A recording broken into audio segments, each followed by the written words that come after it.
নমস্কার বন্ধুরা, ডলি রন্ধনশালা সবাইকে স্বাগত। আর আজকে তোমাদের সাথে শেয়ার করব কিভাবে মুসুর ডাল রান্না করলে মাছ মাংস ছাড়া শুধুমাত্র ডাল দিয়েই দুপুরের ভাতটা খাওয়া হয়ে যাবে। আর রাতেও রুটি খাওয়ার জন্য আর অন্য কোনো কিছুর প্রয়োজন হবে না, শুধু ডাল দিয়েই কিন্তু রুটিটাও খাওয়া হয়ে যাবে। আর আমাদের প্রত্যেকের বাড়িতেই কিন্তু কম বেশি প্রত্যেক দিনই প্রায় ডাল হয়। আর একঘেয়েমি ডালের রেসিপি বারবার না বানিয়ে একবার এইভাবে রান্না করে দেখো, এই রান্নার স্বাদ আর গন্ধ হবে তোমার মনের মতো। এবার আমি মুসুর ডালগুলোকে খুব ভালোভাবে ধুয়ে নেব। তাহলে বন্ধুরা, রেসিপিটা কেউ কিন্তু স্কিপ করে দেখো না, শেষ পর্যন্ত আমি রান্নাতে কি মশলা দিয়ে রান্নাটা করেছি সেটা যদি মিস হয়ে যায় তাহলে কিন্তু খেতে অতটা ভালো লাগবে না। তাহলে চলো রান্নাটা কিভাবে আমি করেছি দেখে নেওয়া যাক। প্রথমে আমি কড়াইটাকে হালকা উষ্ণ গরম করে নিয়ে আমি কড়াইয়ের মধ্যে প্রয়োজন মতো তেল দিয়ে দিলাম। আর আমি এই রান্নাটা সাদা তেলে করছি, তোমরা তোমাদের সুবিধা মতো যে কোনো তেলে এই রান্নাটা করতে পারো। তেলটা খুব ভালোভাবে গরম করে নিয়ে আমি তেলের মধ্যে অল্প একটু রসুন কুচি দিয়ে দিলাম। আর এই রান্নার জন্য আমি আগে থেকে একটা মাঝারি সাইজের পেঁয়াজ কেটে রেখেছিলাম। পেঁয়াজটা আমি রসুনের সাথেই দিয়ে দিলাম। এবার আমি রসুন আর পেঁয়াজটাকে একসাথে নাড়াচাড়া করে হালকা একটু লালচে করে ভেজে নেব। পেঁয়াজ আর রসুন আমি একসাথে মিনিট খানেকের মতো নাড়াচাড়া করে ভেজে নিয়েছি। আর পেঁয়াজ রসুনের গায়ে দেখো একটা হালকা সুন্দর কালার চলে এসেছে। এবার আমি এখানে ধুয়ে রাখা মুসুর ডালটাকে দিয়ে দিলাম। এবার আমি মুসুর ডালটা পেঁয়াজ আর রসুনের সাথে মিনিট খানেকের মতো হালকা একটু ভেজে নেব। এতে মুসুর ডালটাও তাড়াতাড়ি সিদ্ধ হয়ে যাবে আর রান্নার গন্ধটাও কিন্তু দুর্দান্ত আসবে। মিনিট খানেকের মতো আমি মুসুর ডালটাকে নাড়াচাড়া করে ভেজে নিয়েছি।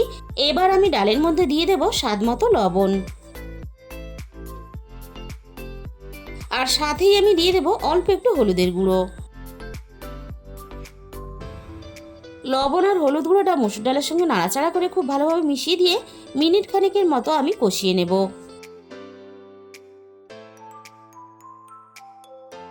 সব কিছু একসাথে নাড়াচাড়া করে খুব ভালোভাবে মিশিয়ে দিয়েছি।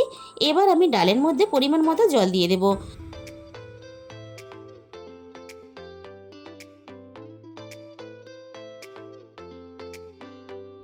জলের সাথে সবকিছু নাড়াচাড়া করে খুব ভালোভাবে মিশিয়ে দিয়ে ডালটা খুব ভালোভাবে সিদ্ধ হতে দেব। ডাল দেখো খুব ভালোভাবে সিদ্ধ হয়ে গেছে। এবার আমি ডালটাকে চামচ দিয়ে খুব ভালোভাবে ঘেঁটে দেব। আমি এখানে ডালটার চামচ দিয়ে ঘাটছি, তোমরা চাইলে কিন্তু ডাল কাটা দিয়েও ঘাটতে পারো। রসুন আর পেঁয়াজটাকে এইভাবে ডালের সাথে একটু ঘেঁটে দিলে রান্নার কিন্তু গন্ধটা দুর্দান্ত আসবে। ডালটা বেশ অনেকটাই গাঢ় হয়ে গেছে। ডালটা আরও একটু পাতলা করার জন্য আমি ডালের মধ্যে 1 গ্লাস জল দিয়ে দিলাম। আবারও আমি ডালটাকে একটু নাড়াচাড়া করে নিলাম। আর ডালটা মিনিট 5 মতো ফুটিয়ে আমি খুব ভালোভাবে রান্না করে নেব।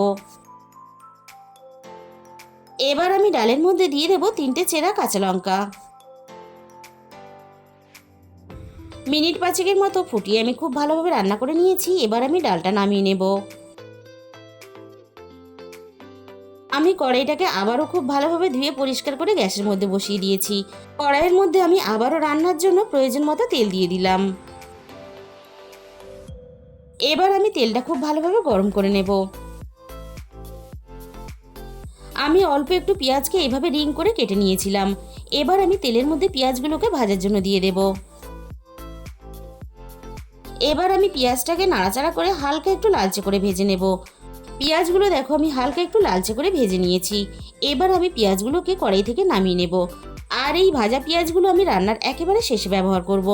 আর এইভাবে অল্প একটু পেঁয়াজ ভেজে ডালের মধ্যে দেওয়ার জন্য ডালের স্বাদ আর গন্ধ কিন্তু আরও বেড়ে যাবে। আমি ওই একই তেলের মধ্যে এবার আমি ফোড়নে দিয়ে দিলাম অল্প একটু গোটা জিরে। আর সাথে দিয়ে দিলাম 2টো শুকনো লঙ্কা কুচি। এবার আমি ফোড়নটাকে নাড়াচাড়া করে বেশ লালচে করে একটু ভেজে নেব। আর ডাল ফোড়নের লঙ্কা যদি একটু কড়া করে লালচে করে ভেজে নেওয়া হয় তাহলে কিন্তু ডালের গন্ধটা আরও বেশি ভালো হয়। এবার আমি ফোড়নের সাথে তেলের মধ্যে দিয়ে দিলাম একটা মাঝারি সাইজের টমেটো কুচি। আর স্বাদ মতো আরও একটু লবণ দিয়ে দেব। খেয়াল রাখতে হবে যে ডাল সিদ্ধ করার সময় কিন্তু আমরা লবণ ব্যবহার করেছি, তাই এই সময় কিন্তু লবণটা একটু খেয়াল করে দিতে হবে। টমেটোটা নাড়াচাড়া করে ভেজে নিয়ে আমি টমেটোটা একটু নরম করে নেব। টমেটোটা বেশ অনেকটাই নরম হয়ে গেছে, এর থেকে আমি আর বেশি কিন্তু টমেটোটা ভাজবো না। এবার আমি রান্নার মধ্যে দিয়ে দিলাম 1 চামচ পরিমাণ জিরে গুঁড়ো। এবার আমি সবকিছুর সাথে ডালটা ফোড়ন দিয়ে দেব।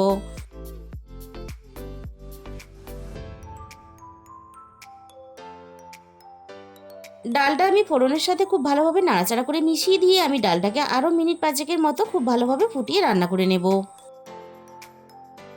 ডালটা আমি ফুটিয়ে খুব ভালোভাবে রান্না করে নিয়েছি। এবার আমি ডালের মধ্যে ভেজে রাখা পেঁয়াজগুলোকে দিয়ে দেব, আর সাথে আমি অল্প একটু ধনেপাতা কুচি দিয়ে দিলাম। আর রান্নার শেষে ডালের মধ্যেই ভাজা অল্প একটু পেঁয়াজ দেওয়ার জন্য পেঁয়াজের সুন্দর মিষ্টি গন্ধটা ডালের সাথে মিশে গেল, আর তার জন্য কিন্তু রান্নার স্বাদ আরও বেশি বেড়ে গেল। তাহলে বন্ধুরা, আজকের এই রেসিপিটা ভালো লাগলে ভিডিওতে একটা লাইক করে দিও, আর নিজেদের বন্ধুদের মধ্যে শেয়ার করে দিও। আর যে সমস্ত নতুন বন্ধুরা এখনও পর্যন্ত আমার চ্যানেলটাকে সাবস্ক্রাইব করেনি, আমার চ্যানেলটাকে সাবস্ক্রাইব করে পাশে থাকা বেল আইকনটা ক্লিক করে অল করে দিও। তাহলে আমি যখনই কোনো নতুন রেসিপি আপলোড করব সবার আগে তোমার কাছে পৌঁছে যাবে।